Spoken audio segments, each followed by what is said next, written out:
olá, sejam muito bem-vindos e bem-vindas ao episódio dos Economistas número 57.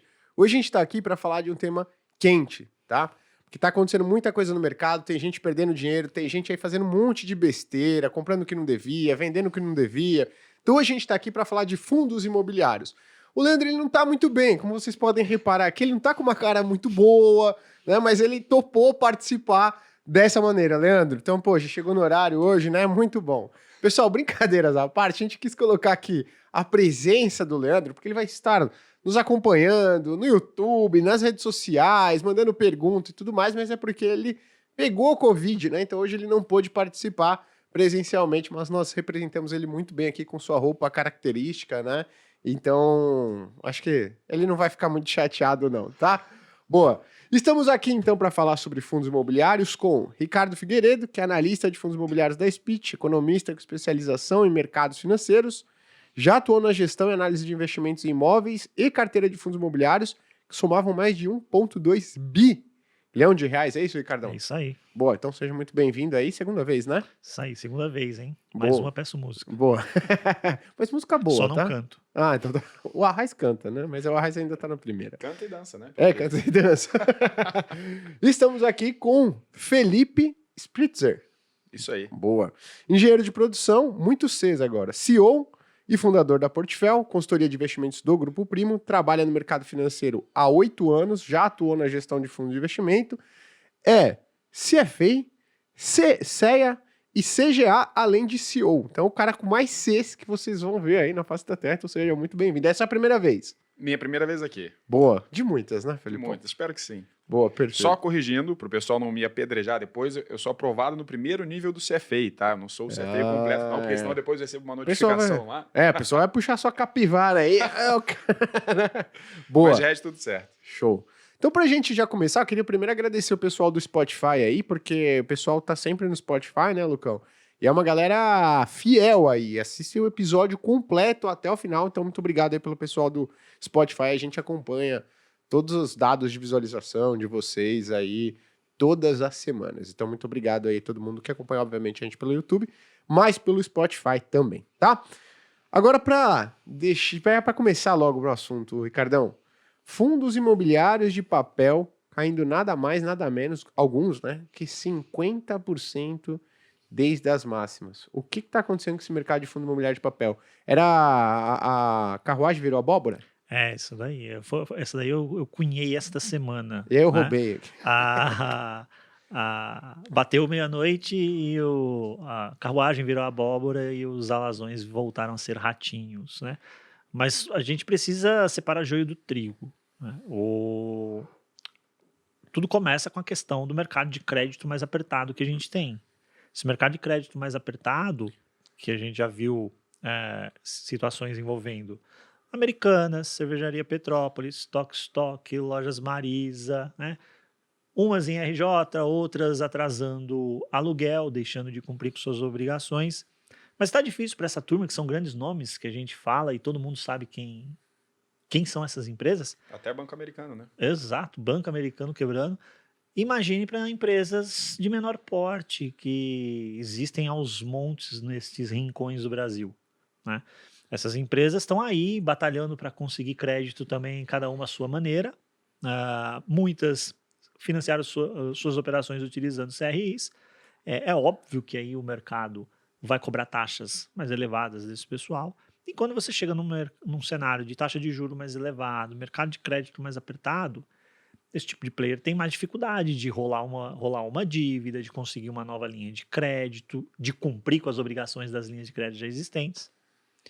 E aí a gente viu alguns eventos já envolvendo os fundos de papel, mais especificamente a turma mais apimentada, que o mercado chama de high yield. Eu gosto de lembrar que high yield é o objetivo, se tudo der certo. Uhum. O que ele é de fato é um high risk, né? Ele tem mais risco implícito nessa operação. Então essa turma começou já a dar dor de cabeça para os gestores dos fundos e principalmente para os cotistas, que é quem está efetivamente com a pele em fogo ali, né? Foram eventos, uma conseguiu, o pessoal da Gramado Parque no primeiro momento tinha conseguido na justiça em primeira instância não pagar durante 60 dias as parcelas. O Gramado Parque é É uma empresa de multipropriedade que atua basicamente no sul, mas ela tem em outras regiões, mas é muito forte ali em Gramado. Tá. Né? E tem muito fundo imobiliário aí que tem exposição a esses CRIs. Aí entra, né, todo o trabalho que a gente precisa fazer na hora de selecionar um fundo de papel. Né? Primeiro, você precisa minimamente olhar a carteira para entender se você está comprando aquilo que tem mais risco ou menos risco. Né? E o pessoal ficou olhando só dividend yield, porque esse pessoal estava pagando dividend yield generoso há alguns meses atrás. Né? Durante os meses de deflação, normalmente essas operações mais apimentadas, elas têm proteção contra a deflação. Então, enquanto o CRI high grade, aquele de maior qualidade, ele sofre na deflação, porque o IPCA negativo vai ficar negativo no cálculo, para o high yield não, é zero. Não é negativo, é zero. Então tem uma trava ali anterior. Ou seja, essa turma sofreu menos, inclusive, quando teve IPCA negativo. Mas agora a corda arrebentou. Né? E os eventos de inadimplência começaram a acontecer. O pessoal está descobrindo, então, que high yield também traz junto o risco elevado, né? Exato. Né? Ele, na verdade, ele nasce já com risco elevado. E se tudo der certo, ele vira um high yield. Boa. E, ô Felipe, você trabalhou bastante tempo fazendo gestão, né, de investimento. Hoje você trabalha mais na consultoria, né? Ajudando as pessoas a melhorar a alocação dos seus investimentos e tudo mais. Você está sentindo essa preocupação, esse incômodo do investidor pessoa física com esse impacto negativo aqui nos fundos imobiliários? Com certeza. Eu acho que, como o Ricardo falou muito bem, esse aumento da taxa de juros, ela, na verdade, está impactando todas as classes. Né? Renda fixa, imobiliário, ações e por aí vai. E o que a gente vê, né, muito na consultoria, inclusive o Ricardo que monta nossas carteiras de fundos imobiliários, né, então a gente é muito alinhado na filosofia, a gente só entra nos fundos imobiliários recomendados pelo Ricardo, mas a gente via muito cliente, né, que já tinha uma carteira de investimentos entrando na consultoria. Obviamente tem vários pontos a analisar, mas especificamente na parte de fundos imobiliários, com muitos fundos que só pagavam muitos dividendos.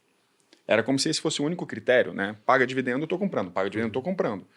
Dividendo é bom? É bom, óbvio, todo mundo gosta, mas é o que o Ricardo falou. Dividendo alto, ele vem atrelado a um risco, né? Não existe almoço grátis. E por muito tempo esse dividendo alto foi sendo perpetuado, as pessoas foram pagando e acharam que isso seria uma normalidade, que seria sempre assim. Mas quem é investidor de longo prazo sabe que quando tem muito dividendo, em algum momento pode ser, né, que em determinados momentos de mercado você tem uma queda muito acentuada, que é o que aconteceu.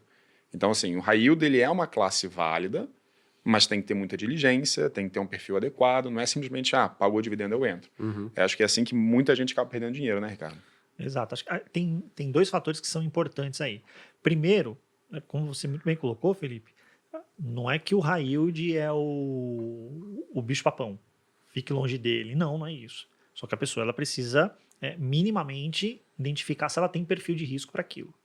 E a partir do momento que ela identifica que ela tem, não é admissível que a fração de high yield seja a alocação dominante dentro da carteira. Né? Isso não passa em nenhum modelo decente de constituição de carteira ótima. Não passa. Não para em pé matematicamente. E eu vi bastante disso. Né? Pessoal enchendo o carrinho de high yield. E fica também a questão da diligência de olhar a carteira. Porque quando você monta, né, um fundo high yield, é natural você, como gestor, já ter a expectativa de que algum evento de crédito pode ocorrer. Vai ocorrer. Então, como é que você minimiza essa situação?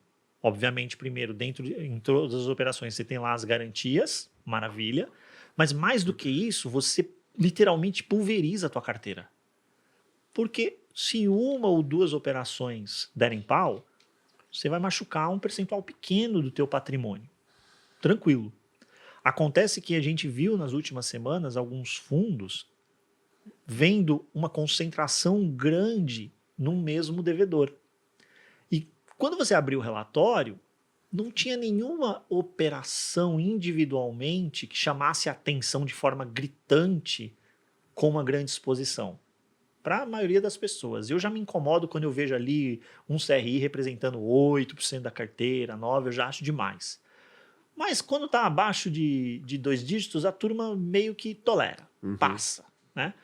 Mas aí quando deu o problema, o pessoal foi somando, opa, ela tinha 8 nessa operação, mas com a mesma devedora tinha uma outra operação que tinha mais 3, com a mesma devedora tinha uma outra operação que tinha mais 5, não estava consolidado isso de forma clara no relatório, e para a grande maioria das pessoas, passou. Foi surpresa. Foi surpresa, né? E esse devedor representava demais. Então, outro ponto que na minha leitura é fundamental em estratégia high yield, a carteira tem que ser extremamente pulverizada. Porque se o risco é maior, vai acontecer alguma coisa. Eu paro do pressuposto que vai acontecer alguma coisa. Então, que aconteça com algo que seja pequeno na carteira. Porque vamos fazer um paralelo com fundo de tijolo. É admissível você pensar num portfólio que vai passar 5 anos, 10 anos com 0 vacância? Não, uma vacância vai ter. Mesmo num prédio, um conjunto que fica ali na Faria Lima, na JK, na Vila Olímpia, alguma vacância vai ter no meio do caminho. Então, peraí. Se esses prédios nas melhores localizações, eu tenho convicção que alguma vacância eu vou enfrentar no meio do caminho, como é que eu não vou admitir que numa carteira de CRIs de maior nível de risco de crédito, tudo vai ser perfeito? Sim. Eu não posso imaginar isso. Sim, boa. Diferença, né? Então é entre aquela frase, né? Diferença entre veneno e remédio é a dose. Não é que o high yield ele é veneno ou remédio. Depende do quanto você coloca ele na carteira. E, obviamente, quais coloca na carteira? Porque você falou que tem fundo imobiliário muito concentrado, né? Então, eu até queria trazer alguns nomes aqui, tá, Ricardo? É surpresa isso daqui, tá? HCTR caiu aí das suas máximas 51%, né? Tem algum problema em específico? Além outros, né? Tem DEVA 11, TORD 11, mas falando basicamente do HCTR, ele tem esse tipo de problema? Está concentrado em algum tipo de emissor que está tendo um problema ruim? Na minha leitura, quando você observa as operações envolvendo, por exemplo, Gramado Parque ou mesmo Circuito de Compras, que foi outro devedor que deu susto no mês passado, você tem um nível de concentração ali que não é razoável para a operação high yield. Não é, teria que ser menor. No caso do circuito de compras ainda, você tem 2 perfis ali. Ele entra na dívida e ele entra no equity também. Então, olha só que posição delicada fica, né? Porque ele está ali no equity e ele é credor desse equity também, né? Em relação ao hectare, você ainda tem outros fatores que outros fundos que você citou aí, TORD, o Versalhes, estão ali dentro do mesmo grupo econômico.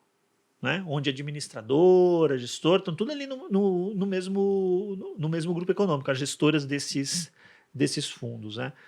E aí, quando você começa, aí o que o cotista faz? Ele fala, vou diversificar, porque todo mundo fala que eu preciso diversificar, então vou diversificar. Só que ele está de olho no yield mais elevado, então ele fala, vou diversificar aqui onde paga mais. Aí ele comprou para a carteira dele hectare, ele comprou TORD, ele comprou Versalhes, aí ele comprou o DEVA, que não necessariamente está no mesmo patamar de concentração, né? Mas no final das contas estava todo mundo exposto ao mesmo nível, ao mesmo perfil de risco ali e no mesmo CNPJ. Então, que diversificação você fez? Você fez uma diversificação ilusória, para inglês ver. É tipo você, vou diversificar em ações aqui, vou diversificar. Aí você comprar Santander, Bradesco, Itaú, Banco do Brasil, comprou tudo num setor, né? Aí tem, eu acho que nesse caso ele comprou a Bradesco N e Bradesco PN. Então é mais ainda, né? Porque tá tudo dentro de casa, né? No final das contas, tá tudo dentro de casa. Então, você precisa, no final do dia, abrir o relatório gerencial, olhar o que tem lá dentro de devedor, nível de taxa, concentração e comparar. Porque às vezes a pessoa ela também fala, não, você estudou, estudei. Abri o relatório, eu vi o que tem lá dentro e tá bom. Tchau. Na verdade, ela só buscou as respostas para materializar a convicção que ela já carregava. Eu quero comprar isso aqui porque o yield é alto. Ela sequer comparou com outros fundos, porque se tivesse comparado, ela ia encontrar essas imperfeições que eu citei. Sim, boa. E aí, Leandro, o que tá achando disso? Tá quieto hoje? O Leandro hoje tá calado. Tô achando ele meio pálido. Você tá meio sem cor, viu, Leandro? Isso que ele mora no Rio, hein? Não tá tomando sol, cara. Melhor você sair um pouquinho do apartamento. Olha, é muito bom que o Leandro não tá aqui hoje, que a gente pode falar à vontade. E ele não pode se defender. Mas um ponto interessante, Felipão, aí queria uma opinião sua. Porque, Dezembro de 2020, investidores em fundos imobiliários, 1.172.000 pessoas. Dezembro de 21, 1.600.000 pessoas. A gente ganhou quase 500 mil novos cotistas em fundos imobiliários em um ano. Bem na época que o yield, né, a taxa de dividendo pago por esses fundos imobiliários, estava subindo pra caramba. Você sentiu isso na ponta? E aí eu queria fazer uma outra pergunta. O que para você que está mais perto ali da pessoa física, né? Porque o Ricardo, como analista, tem a carteira recomendada, mas esse contato direto, né, com a pessoa no telefone é menos intenso do que o consultor. O que a pessoa tá atrás quando ela vai no fundo imobiliário, né? Ela chega para você e fala, antes de ter acesso a toda a inteligência da Portfel, eu quero fundo imobiliário porque eu quero isso daqui. Tá. A maioria das pessoas que a gente conversa, né, compra fundos imobiliários para ter uma receita recorrente ali na carteira. Então ela vai montar uma carteira de fundos, né, e vai ter esses dividendos, falar, com esses dividendos eu vou ter minha aposentadoria, vou ter um fluxo de caixa mais elevado e por aí vai. E não tem problema você pensar em fundos imobiliários, ou nesse quesito até ações, para receber dividendos. O problemático, a gente volta na questão do veneno, né? Da dose. O que não dá é para uma pessoa com perfil muitas vezes conservador, como são a maioria das pessoas mesmo, ter 100% de fundos imobiliários. E aí a situação fica ainda mais grave quando dos 100% de fundos imobiliários, 90% está em fundos high yield, que tem um overlapping ali de posições. Então, poxa, imagina só, você tem todo o seu dinheiro, você trabalhou a vida inteira, juntou seus X mil reais, né? 100 mil, 200 mil, 500 mil, 1 milhão, por aí vai, botou 100% de fundos imobiliários para receber uma renda. Por um tempo isso funcionou, 1, 2 anos. E aí você, do nada, descobre que vários dos seus fundos imobiliários tinham posições iguais e algumas até em situações mais delicadas de um possível conflito de interesses. E aí tudo desaba. Não vou dizer virar pó, né, porque não quebrou, mas assim, começa a cair 30%, 40%, 50%. Então, além do dividendo não passar a acontecer mais ou diminuir significativamente, porque os credores não estão... quem pegou a dívida não está pagando, né? Você ainda tem uma queda significativa do seu patrimônio. E aí você ainda fica preso, porque você tem menos dividendo. Aí o que você vai fazer? Você vai vender? Só que se você vender, você está vendendo por uma queda já de 50%, né? Então, assim, é muito importante a gente pensar na alocação em ativos sempre através da diversificação de carteira, né? Então, tem perfil que pode ter um pouco mais em fundos imobiliários, tem perfil que pode ter um pouco menos, mas sempre complementando. E aí, de novo, isso eu estou falando de interclasses, né? Você tem ações, você tem renda fixa, imobiliário, por aí vai. Agora, no intraclasse também tem que ter muito diversificado. E acho que o Ricardo ele falou uma palavra que foi excelente ali, que foi a pulverização, né? E acho que muitas pessoas vão falar, poxa, mas eu sempre escutei que pulverização é ruim, principalmente quando se trata de carteira de ações.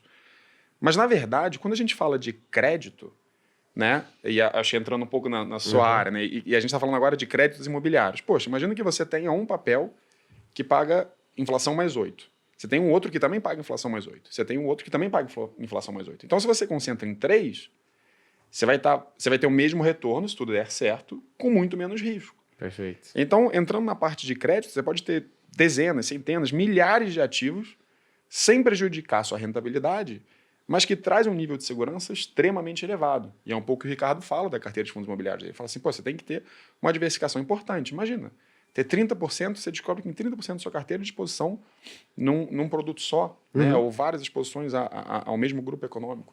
Então, tem que ter, de novo, né? Eu sempre reforço, quando a gente fala de consultoria, a gente fala de gestão patrimonial, né? De preservação de patrimônio, é muito importante ter uma carteira diligenciada e bem diversificada. Né? É legal isso que você falou, porque a gente sempre fala também, né, na speech, quando o assunto é renda variável, ações, fundos imobiliários, é legal você diversificar. Então, você encontrar uma quantidade de ações de fundos imobiliários que reduz o seu risco, mas não afete a sua expectativa de retorno. Se você pulveriza, né, em ações e fundos imobiliários, você acaba o quê? Chegando num platô, digamos assim, de risco, que é inerente do mercado de ações, mercado de fundos imobiliários, só que você começa a diminuir sua expectativa de retorno. No mercado de renda fixa, como o Felipe bem colocou, não existe isso, né?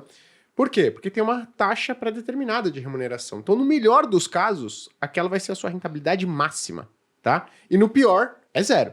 Você perdeu tudo. Então, quando a gente está falando de um ativo de renda fixa, né, uma carteira de renda fixa, é legal que você pulverize, né? Por quê? Se você pulverizar, pega o seu dinheiro e quebra ele em dezenas, centenas de pedaços, sua expectativa de retorno continua a mesma. A única coisa que você vai reduzir é o quê? O seu risco. O melhor dos mundos. Né? Então, esse foi um ponto muito bom. Agora, Ricardo, trazendo vários pontos aqui polêmicos, vários fundos polêmicos, né? Ixi. E aí você pode mandar aí também qual que é o fundo aqui. Eu quero saber do meu fundo, todo mundo deve estar aí se prejudicando pra caramba, né? Saudade da época que o mercado tinha temas gostosos para falar de fundo imobiliário. Hoje você vai ser um defensor aqui dos fundos imobiliários, né? Mas o Iridium, né? O IRDM11, pô, ele já foi um dos queridinhos, talvez um dos fundos imobiliários com o maior número de cotistas do mercado. E desde a máxima histórica, hoje, ele cai menos 46%. Óbvio, se a gente colocar o dividendo recebido nesse período, atenua muito essa queda, né? Mas por que, né, que... Primeira pergunta, você gostava também desse fundo? E segunda pergunta, né? Por que um fundo que até então era, pô, queridinho e tudo mais, por que um fundo desse apresenta uma queda, pô, tão relevante, 50% no mercado de FIIs, que não é comum você ver? Não, o mercado de FIIs é um mercado de volatilidade muito mais controlado. Vamos lá. Primeiro, só para deixar claro, eu não gosto de fundo imobiliário, eu não gosto de ativo financeiro nenhum. O ativo financeiro tem um papel só de botar dinheiro na minha conta. Amor eu tenho pelo meu filho. Ponto. Né? Tenho sentimento nenhum por nenhum ativo financeiro. Em relação ao Iridium, a questão não é que eu não gostava, é que o Iridium, desde que eu cheguei aqui na Speech, que foi em abril de 21, quando você olhava naquele momento, era um dos fundos mais pedidos pelas pessoas. Por que não está na carteira? Vai pôr na carteira, não vai pôr na carteira e por aí vai. Tá caro. Estava caro naquele momento. Notoriamente, ele estava gritando venda. Uhum. Né? E fundo de papel é até mais fácil de você enxergar esse tipo de coisa por conta da maneira que você contabiliza aqueles CRIs que estão lá dentro a valor justo, quando estão a valor justo, que esse é outro ponto que a gente tem que ficar de olho, que tem uma turma que precifica por curva do papel, que é mais perigoso. Né? Mas mesmo quando está com valor justo, que normalmente é um diferencial em relação a um título público de indexador idêntico, você consegue ver se o pessoal no mercado secundário está pagando efetivamente o que vale aquilo ou não. Em relação ao Iridium, era super comum você ver ele negociando com 30% de ágio, 20% de ágio, chegou a bater 40% de ágio. Até 50% de ágio. Pagando um prêmio em relação ao valor justo. Pagando né? 140, como é que é? 140 numa nota de 100. Né? Só para deixar claro que nesse caso o ágio é ruim, né? Exato. Você tá pagando mais péssimo. caro. Você está pagando mais caro. É o seguinte, pense na tabela FIP de um veículo. Né?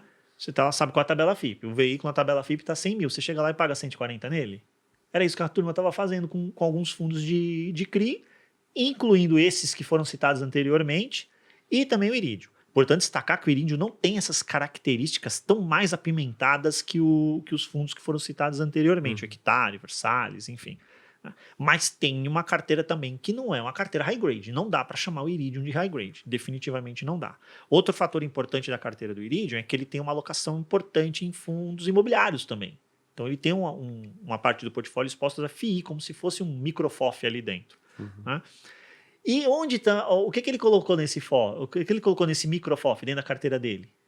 Hectare, Versalhes, colocou Deva, colocou essa turma. E o próprio gestor, recentemente, numa live, admitiu. Foi muito e demorou a sair. O gestor admitiu, não sou eu que estou falando.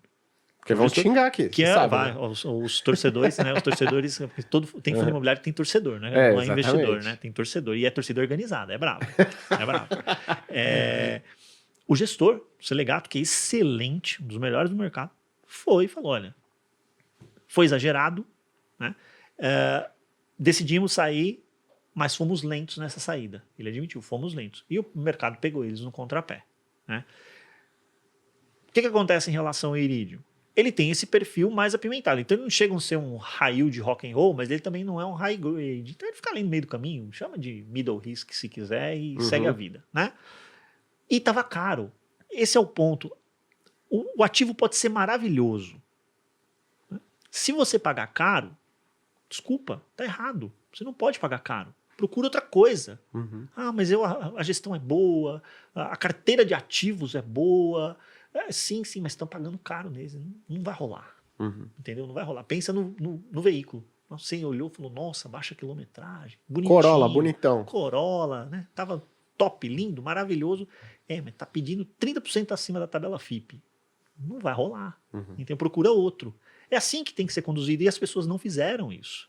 Porque estava ancorado num yield interessante, porque a gente teve um período de inflação mais elevada, né? Quando chegou a deflação, alguns CRIs protegidos ali por deflação e por aí vai.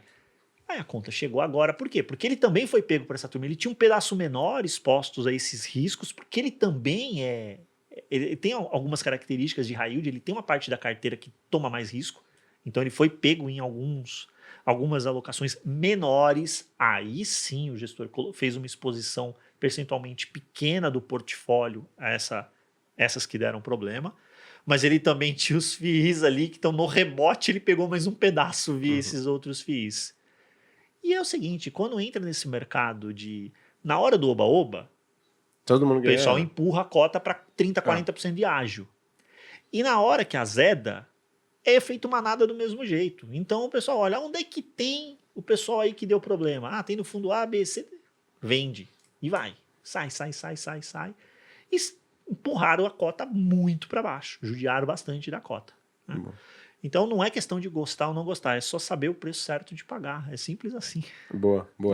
Agora, Filipão, você falou aqui, né, que tem o perfil das pessoas. E, querendo ou não, o mercado de fundos imobiliários é um mercado de renda variável. Agora te dá uma missão fácil, hein? Fácil.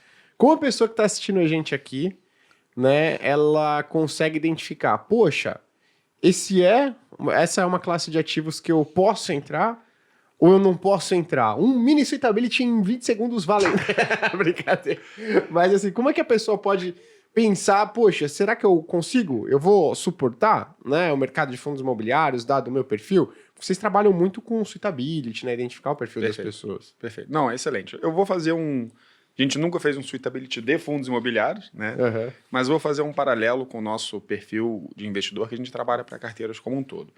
A gente, hoje, na Portfel, gosta de dividir em 4 perfis, né? O conservador, moderado, arrojado e agressivo. É como a maioria das casas faz, alguns têm mais perfis, menos perfis, mas é mais ou menos assim que a gente segue, né? O que a gente enxerga num investidor conservador? A pessoa conservadora é aquela pessoa que precisa da cota positiva todo dia. É aquela pessoa que, se por um dia ficar negativo, ou render zero, andar de lado, ela já começa a se sentir desconfortável. Tem gente que olha todo dia? Ah, tem. Tem? Olha, acho que muitas pessoas, especialmente quem está começando a investir, né, Ricardo, tem aquela vontade de olhar o home broker, olhar Tem as ações. narrador de pregão. Narrador de Tem pregão. narrador? Narrador de pregão. O cara tira o olho do home broker. Subiu 2 centavos, caiu 2. Subiu 2, caiu 2. É o narrador de pregão. Olha lá, olha no lance. Não, exatamente, tem muita gente. Então, assim, se você tem esse perfil de que qualquer volatilidade vai te incomodar, né, você tem que ser conservador. Ponto. Não tem muito o que discutir. E as pessoas falam assim, poxa, Felipe, mas eu posso ser conservador quando as coisas estão ruins e agressivo quando as coisas estão subindo. Pô, esse é o cenário ótimo. O problema é que esse cenário também é impossível. Né? Não tem como você saber quando as coisas vão subir, quando vai cair. Senão você faz isso uma vez, se alavanca, fica bilionário e nunca mais precisa trabalhar. Né? Então, assim, se você tem esse perfil, fundo imobiliário não serve para você. Você é uma pessoa de renda fixa e renda fixa high grade, né, Ricardo? Aí você pode entrar ali para o moderado.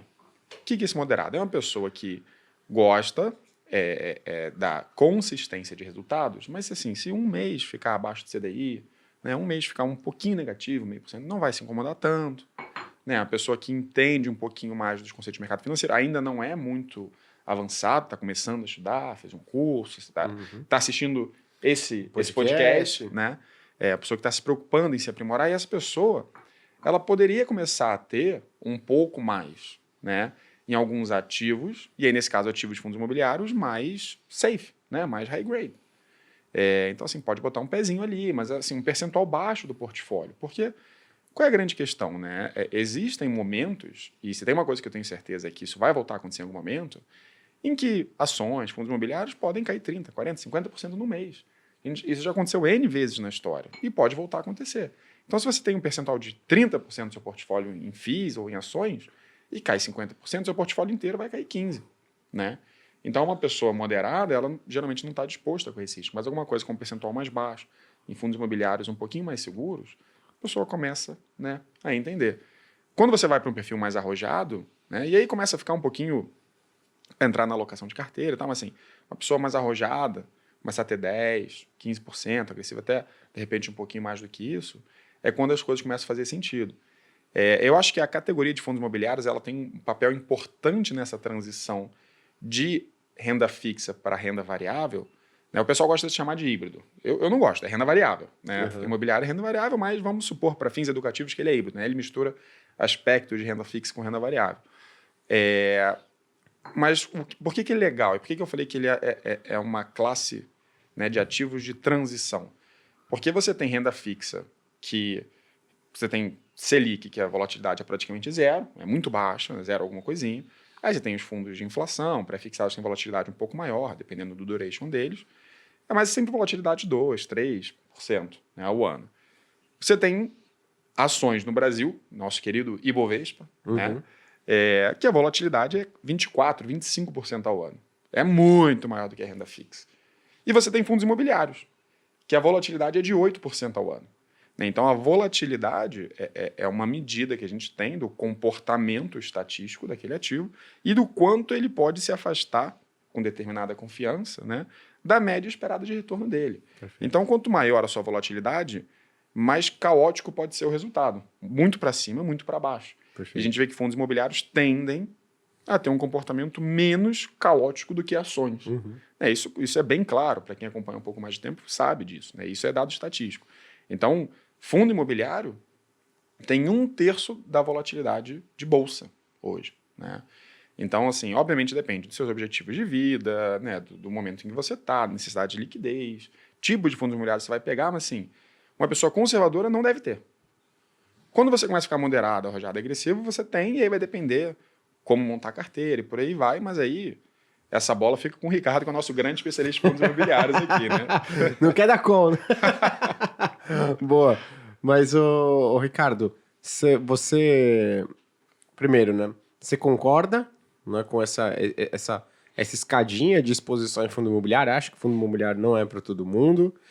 E segundo, né? A pessoa que está querendo começar a investir em fundo imobiliário, para onde que ela tem que olhar? Pô, quando você vai lá olhar uma lista de fundo imobiliário, porque tem mais fundo imobiliário que ação negociada em bolsa, né? Então esse é um outro ponto. É um pouco mais... São 870 registrados na CVM, mais de 400 na Bolsa e mais de 100 no IFIX. Boa. Então, é bem mais do que ações no Ibovespa. Então, a pessoa que quer começar a olhar esse mercado de fundos imobiliários, são os 2 primeiros filtros que ela tem que fazer para tirar o que, assim, que não é investível? Então, vamos lá.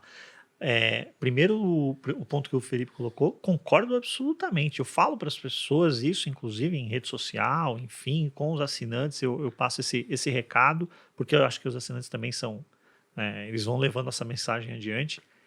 Você pegou o teu ativo, que ele oscilou 2%, 3% no dia, 5%, 6%, 7%, 8% no mês, né? Isso te tirou a noite de sono, você não tinha que ter investido nele. Ou você investiu demais, uma posição muito pesada, reveja o tamanho. Agora, se é uma posição pequena e ainda assim tirou a tua noite de sono, volte para o CDI. Perfeito. Fique lá. Né? Posso fazer um complemento? Tem gente que começa a investir em fundo imobiliário, aí você tem lá... Quantos fundos imobiliários você tem recomendado hoje? 18. 18 fundos imobiliários. O Ricardo recomenda 18 fundos imobiliários. Aí tem lá 12 voando, 3 de lado e 3 caindo. O que a pessoa vai reclamar com você? Ô, Ricardo, você é bom, hein, cara? Dos 3 que estão caindo. Né? Então, esse é um outro ponto, né? Você tem que olhar a sua exposição em fundos imobiliários como um todo. Não é o seguinte, opa, o que está subindo, maravilha. O que está caindo, o cara errou. Se a tua carteira de investimentos, mesmo extra classes ou intra classes, tá tudo indo na mesma direção, tá errada. Tá errada. Em algum momento você vai ter choque de posição, porque isso, inclusive, é modelo matemático estatístico. Você tem as correlações negativas para melhorar a tua relação risco-retorno. Né? Então, esse ponto está pacificado. Se a pessoa não tem estômago para uma volatilidade mínima, Lógico que volatilidade mínima não é o que aconteceu com esses fundos de papel que a gente citou recentemente. Isso daí, aí a gente já tem outra questão, que é o plano de alocação. Olha para o teu plano de alocação, porque a pessoa fica desesperada, né? Compro, vendo. Quem está dentro fica com essa pergunta. Compro mais para fazer médio? Bobagem, né? Vendo, vou vender no prejuízo, eu espero recuperar. Deixa eu te contar uma coisa. Sabe para que serve o teu preço médio? Para saber se você vai pagar imposto de renda na hora que você vender o ativo. Só. É a única utilidade que ele tem. Não serve para mais absolutamente nada. Não serve para conduzir decisão de investimento se eu vou comprar ou não vender. O que você tem que imaginar é o seguinte. Aquilo é dinheiro. Aquele recurso que está ali alocado é dinheiro. Ele está encapsulado num fundo imobiliário. Não é dinheiro. Se eu te desse aquela mesma quantia em dinheiro hoje, você compraria este fundo? Se tua resposta for sim, então mantenha do jeito que está. Você compraria mais? Então você compre mais para a tua posição. Então eu quero distância disso daqui hoje. Então venda. Exatamente. Né? Eu tenho coisa melhor para alocar. Venda e aloque no que é melhor. Então pense nisso. É uma posição que está em dinheiro ali. Ah, eu vou realizar prejuízo? Vai, e não vai ser a última vez na vida. Eu já realizei prejuízo, Felipe já, o Guilherme já. Faz parte. Faz parte da vida do investidor. O que não pode a gente perder todo o jogo e ser de goleada. A gente perde de 1-0 e quando ganhar, tentar ganhar de goleada. Eu falo todo dia, né? Quase todas as lives eu falo, olha, cada dia que você acorda e mantém as suas posições na carteira, é como se você tivesse comprado de novo. Acordou, comprou toda a sua carteira de investimentos de novo, né? Dia seguinte, a mesma coisa, tá? Então, esquece esse negócio, já perdi muito, então vou esperar subir. O fundo é bom? É uma porcaria. É isso que o Ricardo falou. Sim. Se tivesse o dinheiro hoje, você compraria nem a pau. E você tá com o dinheiro lá, comprando ele todos os dias que você acorda. A gente lida muito com esse viés, né? O viés de aversão à perda que você tem com qualquer ativo, ações, fundos imobiliários. Fala assim, poxa, caiu 50%, se eu vender agora, eu vou ter prejuízo. Eu falo, não, você já teve o prejuízo. Exato. Na consultoria eu sempre falo assim, eu não consigo consertar o passado, eu consigo consertar o futuro. E aí eu dou exatamente esse exemplo que o Ricardo deu. Eu falo assim, olha, vamos supor que deu um pane na B3. Parou de funcionar, todas as operações foram vendidas e você tinha, sei lá, X reais nesse fundo imobiliário. Deu um pane e esse dinheiro voltou para sua conta. Você compraria de novo esse mesmo fundo imobiliário, nessa mesma quantidade? Na maioria das vezes que a pessoa está com esse problema de aversão à perda, ela fala, não, se tivesse na minha conta eu não ia comprar. Eu falei, sabe qual é a diferença? São 2 dias úteis entre o dinheiro estar na sua conta. É só vender e ele vai estar lá na sua conta. Uhum. Aí geralmente as pessoas falam assim, nossa, verdade. Né? Então esse é um viés muito, muito forte que a gente vê, um dos mais presentes que a gente encontra na consultoria. E o outro, falando um pouquinho, voltando até naquela questão do narrador do pregão, né? Subiu, caiu. E é uma dica que eu acho que eu dou que faz muita diferença no longo prazo do investidor. Né? O Thaler, Prêmio Nobel de Economia, voltado para finanças comportamentais, ele fez um estudo em que ele mostrava que investidores que olhavam toda semana a sua carteira tinham uma tendência a ter uma performance pior do que quem olhava todo mês. E quem olhava todo mês tinha uma tendência a ter performance pior do que quem olhava todo quadrimestre. Que tinha uma performance pior do que quem olhava uma vez por ano só. Então, o estudo dele, a conclusão foi, né, nesse experimento, que as pessoas que olhavam portfólio uma vez por ano tinham uma performance melhor do que quem olhava com frequência.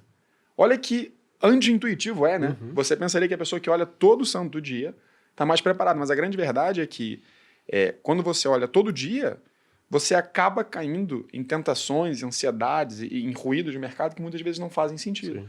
Então, obviamente, não precisa levar para o extremo. Vou investir, vou ficar 10 anos. Né? Buy and forget, não é buy and hold, buy and forget. Não é isso que eu quero dizer. A carteira precisa ser rebalanceada, precisa ser estudada. Mas não existe aquela... Pô, se você tem uma decisão e no dia seguinte sua decisão mudou, tem alguma coisa errada no seu processo decisório. Uhum. Né? As coisas têm que ser pensadas a longo prazo. Obviamente que podem acontecer excessos, né? Momentos de pânico, que a gente precisa talvez de uma atuação um pouco mais intensiva naquele momento. Mas... são momentos raros. Na maioria das vezes, tudo deve ser pensado pro longo prazo. Né? Eu tinha te perguntado... Eu não vou deixar você sem resposta, Não, mas eu queria perguntar antes. Diga. Antes, porque é o seguinte, antes até de entrar nesse aspecto, porque aqui a gente só falou de problema de fundo imobiliário, né? Então, a gente não convenceu ninguém a investir em fundo imobiliário. Tá fazendo o contrário. Vou chegar lá. Agora, um ponto é, como é que um fundo imobiliário pode ajudar a pessoa a alcançar a independência financeira? Porque muita gente pensa no fundo imobiliário somente...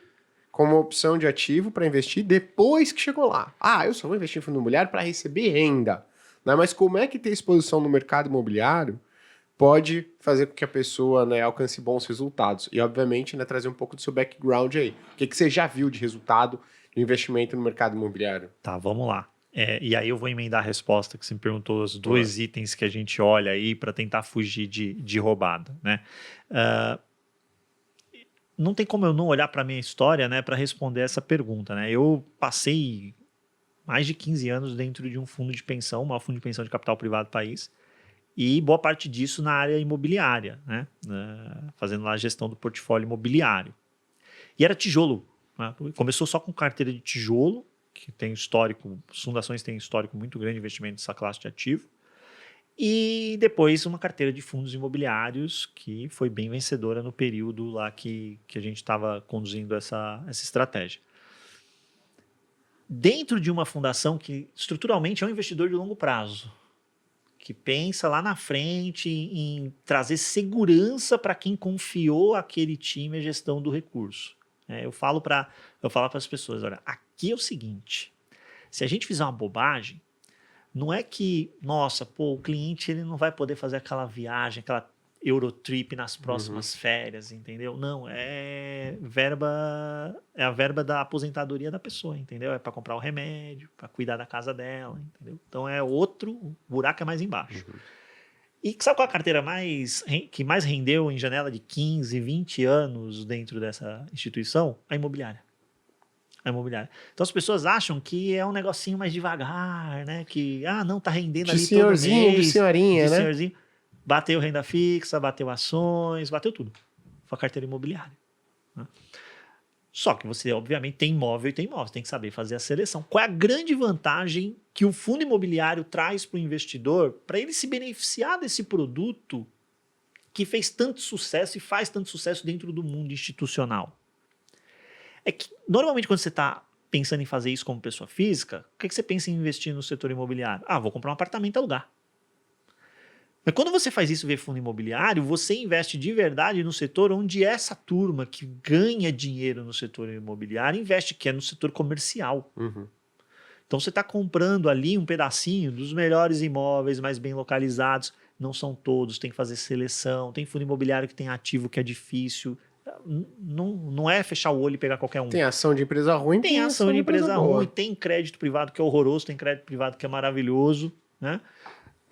Todo mercado é assim, tem a coisa boa e tem a coisa ruim. A gente tem que olhar onde está a coisa boa. E quando você investe ali, você tem a vantagem de ter aquela renda voltando para você todo mês, que inclusive vai te ajudar na estratégia de uma carteira diversificada. Eu não defendo a bandeira de uma carteira só com fundos imobiliários, eu defendo a bandeira de uma carteira diversificada. E inclusive essa volta do rendimento que vem para você todos os meses te ajuda a conduzir essa carteira o mais próximo possível daquele alvo que você desenhou. Você tem lá um plano de voo, o dividendo está vindo, olha que beleza, a carteira pode ser rebalanceada usando esses dividendos, porque a pessoa acha que, recebi dividendo de fundo imobiliário, eu tenho que comprar outro fundo imobiliário, eu tenho que comprar aquele fundo imobiliário. Não, isso não é injusto, né? É uma traição ao fundo. Né? Onde está escrito isso? Você tem o seu plano de voo, siga o seu plano de voo. E se você comprou bem esses ativos, eles vão se valorizando ao longo do tempo. Né? Mesmo o fundo de CRI, que é um fundo que, se o mercado é eficiente, ele tende a ficar com a cota mais paradinha ali, porque ele está voltando tudo através dos dividendos para você. Como o mercado não é tão eficiente assim, para não dizer que é o mais ineficiente na precificação dos ativos, se você operar direitinho, você consegue comprar ele fora do lugar e depois sair com um ganho de capital interessante. E ele está voltando os dividendos para você. A pessoa vai ficar rica investindo em fundo imobiliário, só em fundo imobiliário? Não vai. Não vai. Eu não sou vendedor de sonho. Não vai ficar rica vendendo em fundo imobiliário.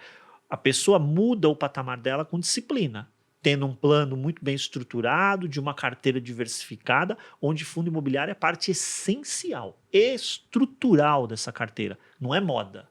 Agora eu entro, agora eu saio. Semana passada eu vi essa bobagem. Fundo imobiliário é na hora que você tem que entrar quando o juro começar a indicar que ele vai cair. Aí depois, quando ele estiver lá no fundo, aí você tem que sair. Deixa pra lá. Deixa pra lá.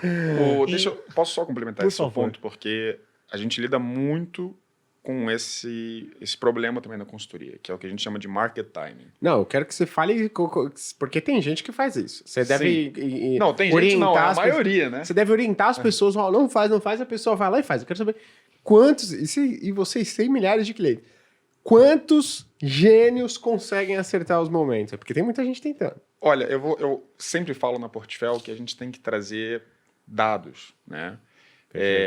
Então, assim, a gente tem algumas pesquisas que mostram. Você vamos pegar.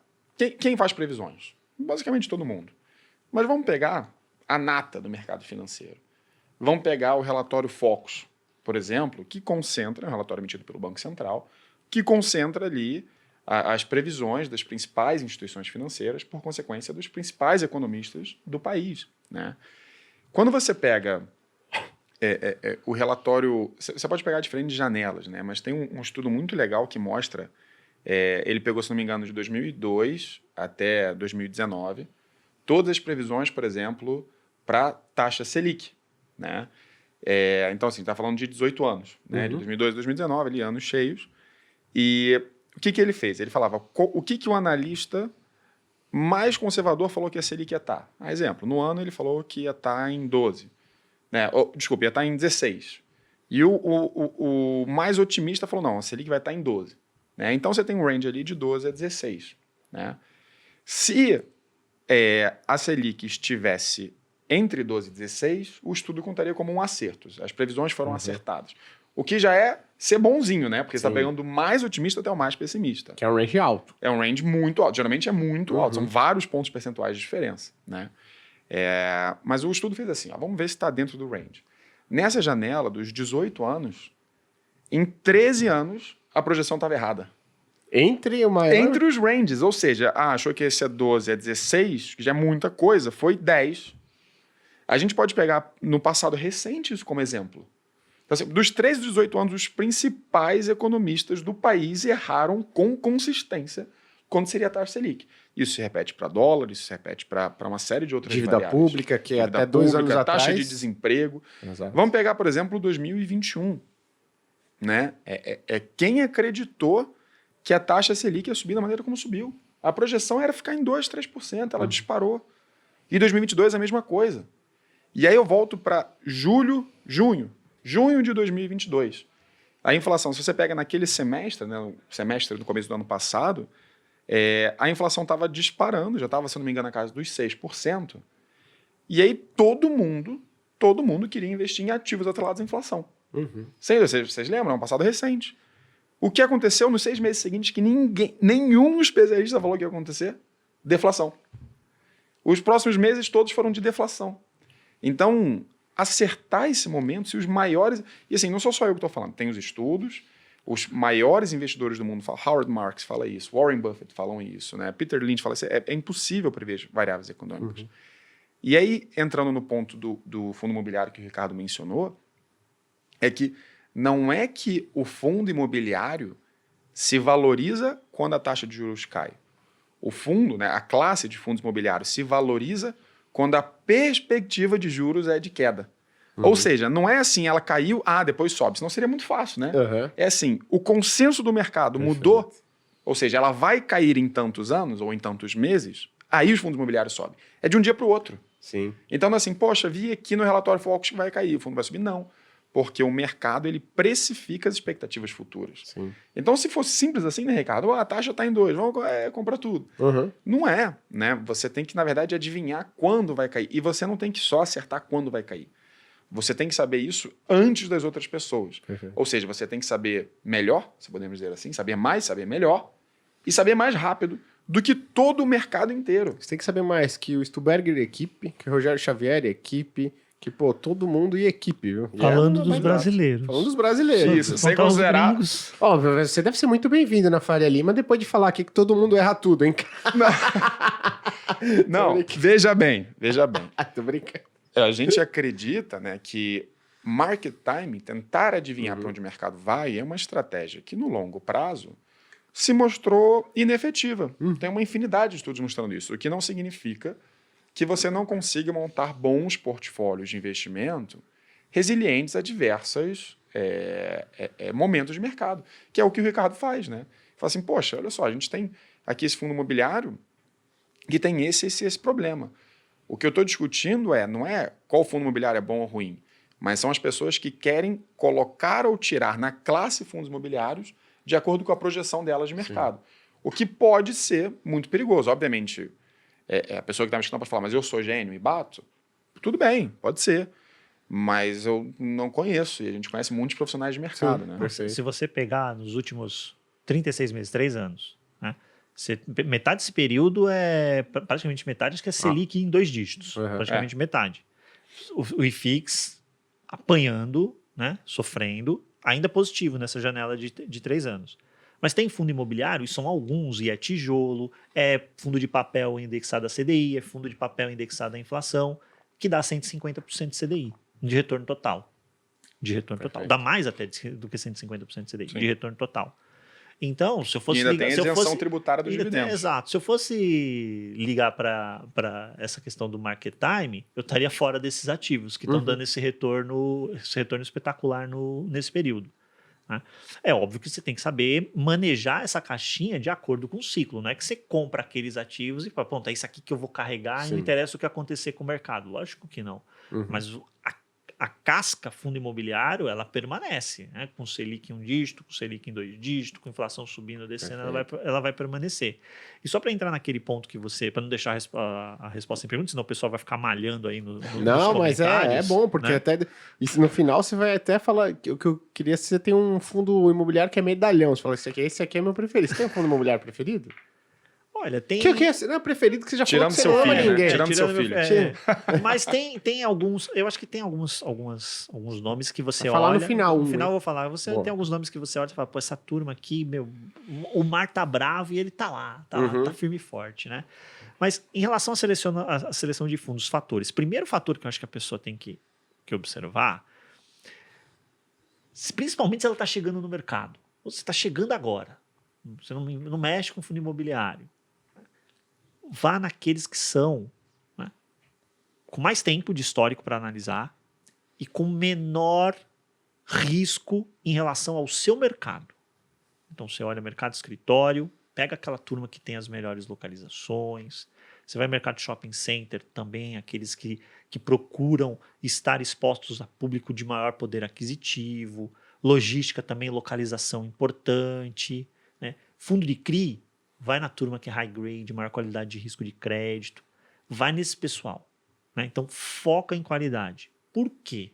Porque quando acontece fortunos no mercado, e você pode estar chegando bem na hora que na sequência acontece alguma coisa. Pode ser. Tá?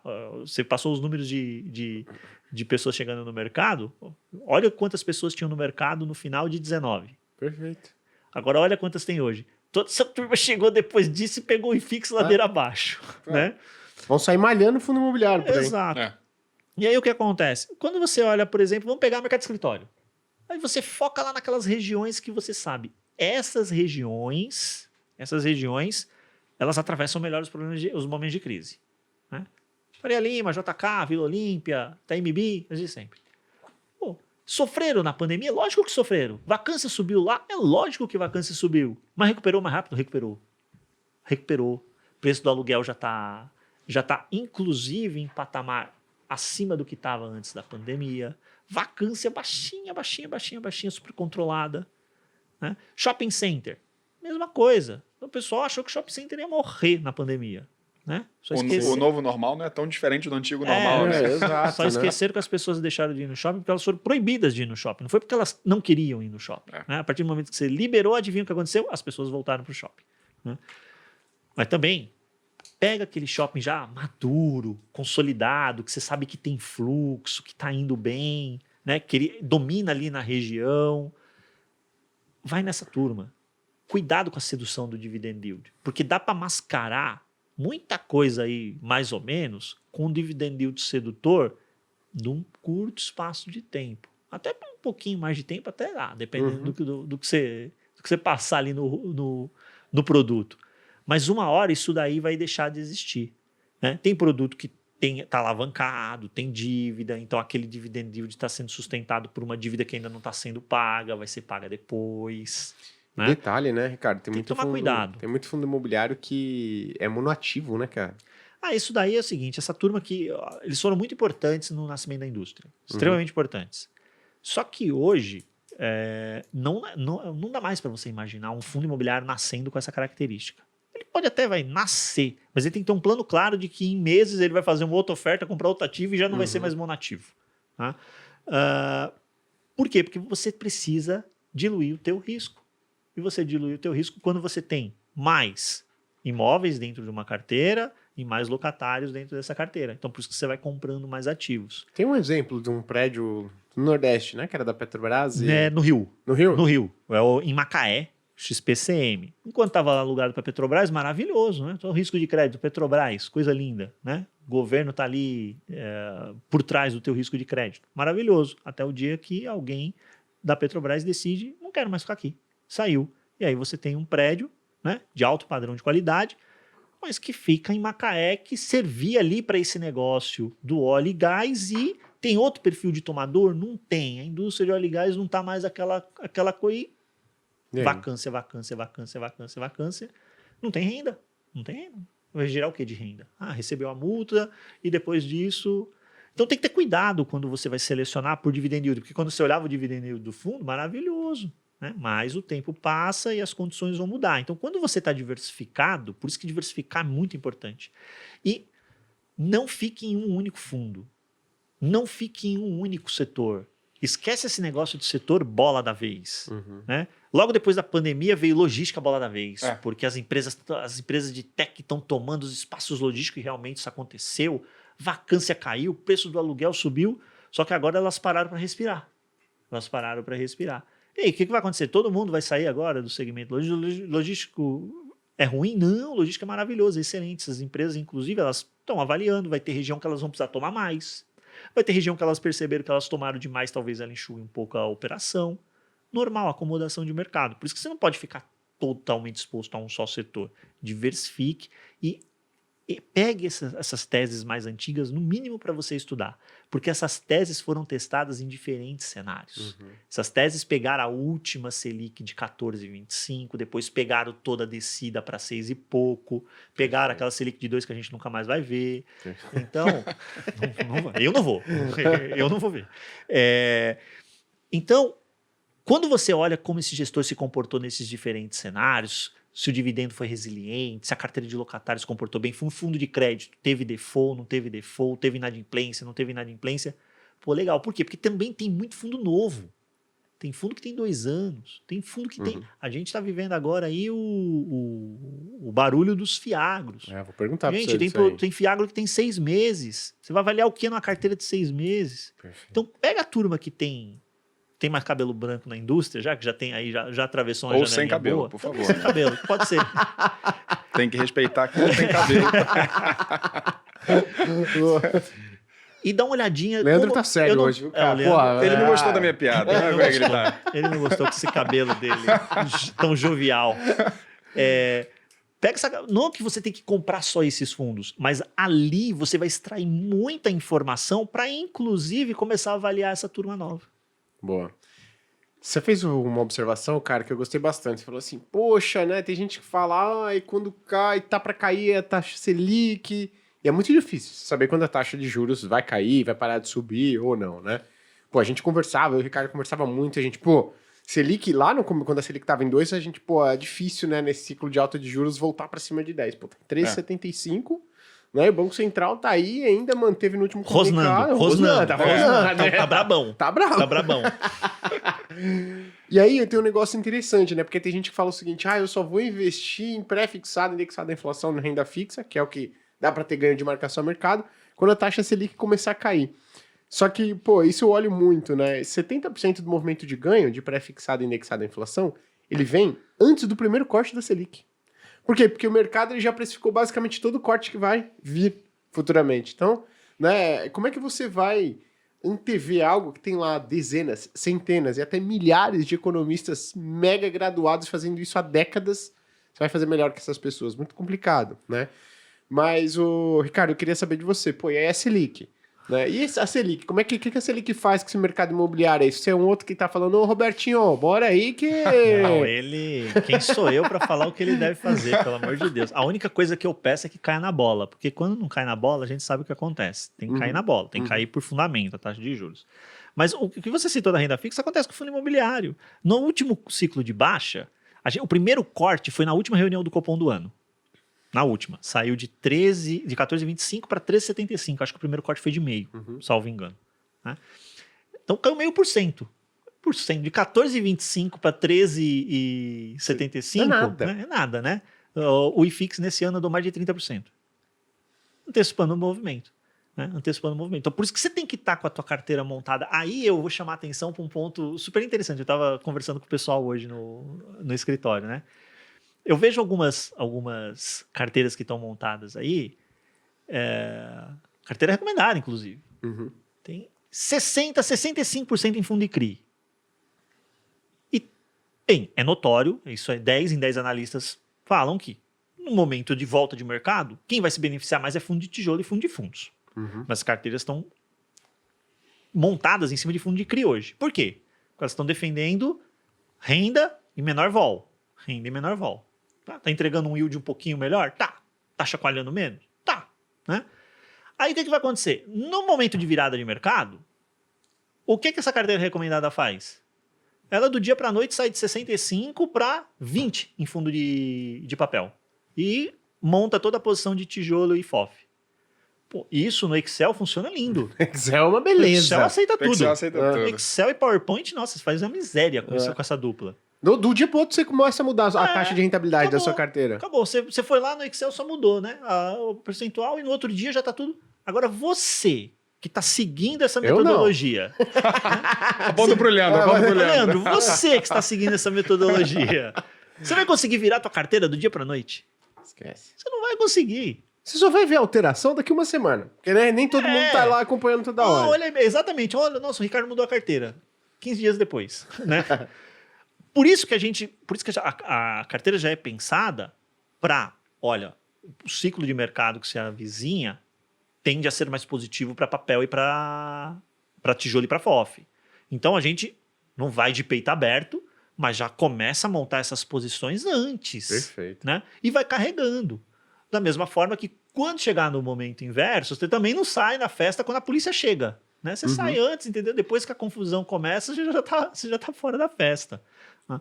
Então é importante a gente ter essa consciência de que, tô carregando essa estrutura vai mexer no meio do caminho, mas esquece essa questão de fazer market time, de acertar o momento da virada. Isso não vai existir. Carrega a tua posição. Né? Carrega a tua posição. Perfeito. E aí a Selic, então... Selic é o seguinte, a turma ela ainda tem uma visão muito curta em relação ao portfólio. Porque hoje a pergunta que eu recebo é, Gui, sinceramente, por que eu vou investir em fundo imobiliário se ele está me pagando 13,75% ao ano? Por quê, Ricardo? Então, se você não tem a visão de portfólio para a tua carteira, não vou ser eu que vou conseguir te convencer a colocar em fundo imobiliário, porque primeiro você precisa desenvolver essa visão de portfólio, você precisa entender que a tua carteira, ela não é a carteira que vai ficar correndo atrás da bola da vez. Né? Até porque você provavelmente vai errar sempre o tempo de entrada nos ativos. Né? Sua carteira ela tem que estar estruturada para pegar cenário de Selic elevada, Selic mais baixa. Né? Vai ter fundo lá dentro que vai, inclusive, se beneficiar de Selic elevada. A gente tem fundo na nossa carteira recomendada que se beneficia de Selic mais elevada. Inclusive, quando a Selic embicar, essa posição vai diminuir, pode até sair da carteira. Né? Então, dá para ganhar dinheiro com fundo imobiliário com Selic elevado. Tem fundo imobiliário que está entregando retorno maior do que Selic investindo em ativos indexados ao CDI. Né? Mas a tua carteira, você está pensando sempre no horizonte de médio e longo prazo. Selic é taxa dia. Selic é taxa diária. O Campos Neto foi lá com a turma dele, decidiu mexer. No dia seguinte, tá rendendo menos, mas é no dia seguinte. O teu contrato de aluguel, se é um contrato de 5 anos, ele segue a vida. Perfeito. Ele segue a vida. Né? Então, você precisa entender que são naturezas diferentes. Não é melhor e não é pior, são complementares. Eu tenho uma parte da minha carteira em ativos ligados ao CDI. Eu preciso que eles repliquem esse indexador baixinha vol, Exato. tranquilinho, liquidez mais fácil, Reserva de emergência. reserva de emergência. E tem a turma que está em setor imobiliário, que o setor imobiliário é um investimento que pede mais tempo de maturação. Sim. Né? Sabendo comprar o ativo no preço adequado, aí você tem todos os indicadores, né, que você tem que acompanhar. Não é algo que dá para você passar rapidamente em 15, 20 minutos aqui. Mas você fica lá acompanhando vacância, acompanhando perfil de locatário, o que está acontecendo com cada setor, para saber se aquele setor vai ser mais tomador de área ou não. Você olha para a região onde o imóvel está, para ver se a vacância está subindo, está diminuindo. Quem está com área vaga, quanto é que está pedindo por aluguel. E o aluguel do ativo onde eu estou, está maior, está menor. Né? Então, para a gente saber, e quando esse aluguel vai ser renovado. São uma série de fatores que é diferente de a canetada do Banco Central dizendo vai subir, vai subir, vai descer. Isso pensando que você está em Tesouro Selic. Se você tiver um crédito privado, você ainda tem um risco de crédito que você tem que avaliar. Então são mundos diferentes, que um não é melhor, não é pior, são complementares e numa boa carteira vai estar ali. Né? Mais uma vez, eu vim de institucional que carregava estruturalmente. Né? Eu já vi o Selic bem maior, inclusive, do que 13. Sim. Né? Bem maior do que 13. E estava lá o imóvel bonitinho, gerando renda, importante. Lembrando, foi o mais rentável na carteira ao longo dos anos.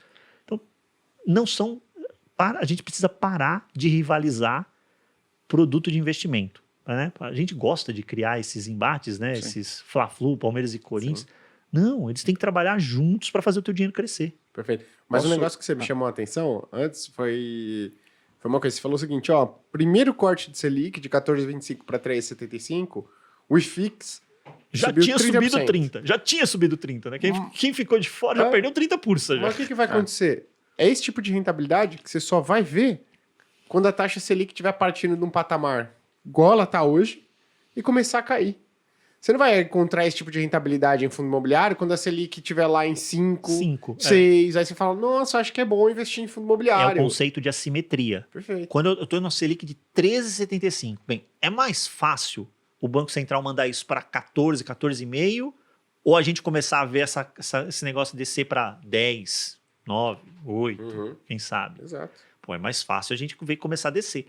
Ela pode até... eventualmente, já que está rosnando aí, passar nos 14,25 por ali. Mas ela passa e depois ela tem um caminho de volta. A simetria é muito positiva. Porque, de 13,75, se ela for para 14,25, mais uma. Sim. Né? Agora, dali para baixo, todo fechamento de curva, é rentabilidade monstruosa para ativo de risco. Perfeito. Quero trazer um pontinho, você falou de asset allocation, né? Elaboração de patrimônio, de portfólio, que eu acho muito importante, né? E aí falando sobre CDI, né?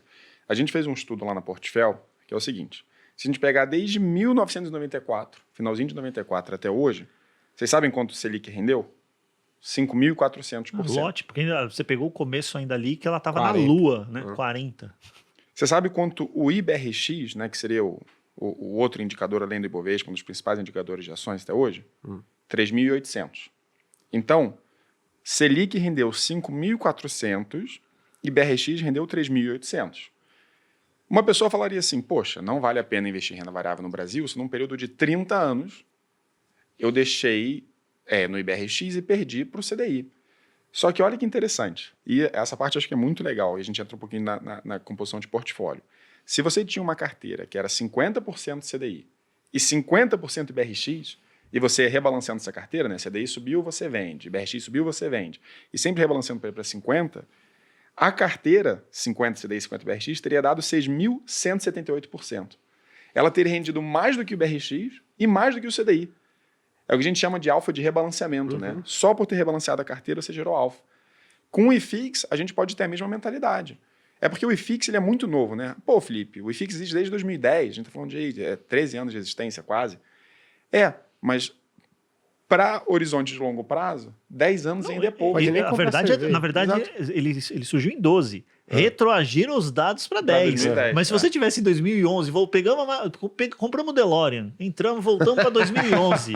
2011 não existia FIX. Exato. Não existia. Ele existia em 2012 e retroagiram os dados para 10. E era feito de outra maneira, com maior concentração, era um índice menos maduro. Era outro FIX. Agora, vamos pegar, por exemplo, o período de 10 anos. É realmente relevante para você analisar um índice? Se você pega de 2000 a 2010 o S&P 500, que é o S&P 500, você vai ver que ele rendeu a menos do que menos 20% na década. Ou seja, se você deixou seu dinheiro 10 anos no S&P 500, 2000, 2010, você perdeu dinheiro, tanto em dólares quanto reais. Porque o dólar também caiu frente ao real nessa época. Uhum. Então, quando a gente fala de... O pessoal me pergunta muito, pô, Felipe, quando é que é longo prazo? 5 anos? 5 anos?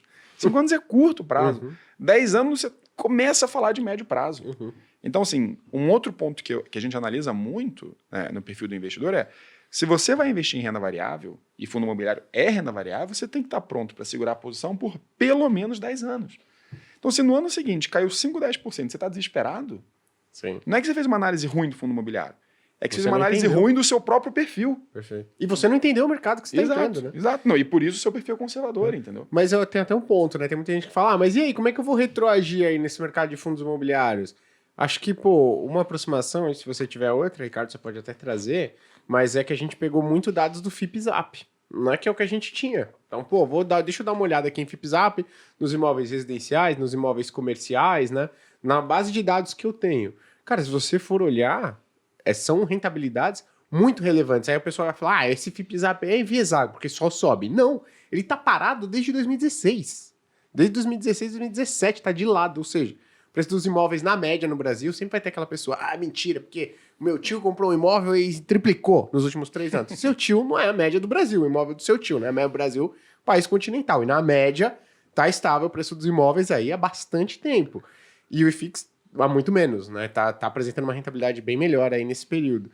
Então, mas se você for retroagir mais para outros indicadores do mercado imobiliário, né, não só aos fundos imobiliários, você vê que os investimentos em imóveis no Brasil, eles foram, pô, muito rentáveis, né? Sim, sim. Isso dá um episódio só de asset allocation, né? É o que a gente também defende muito nesse pitch. Porque Estou à disposição.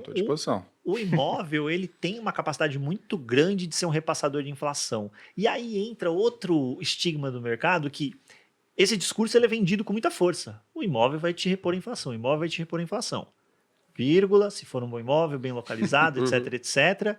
E não é reloginho, não é igual o CRI que está dizendo lá que no mês seguinte ele vai te pagar a inflação, no outro mês ele vai te pagar não a é inflação. dissídio, né, do salário. Não é assim que funciona. Agora, quando você pega numa janela grande, você vê sim que bons imóveis, inclusive, se valorizam com prêmio em relação à inflação.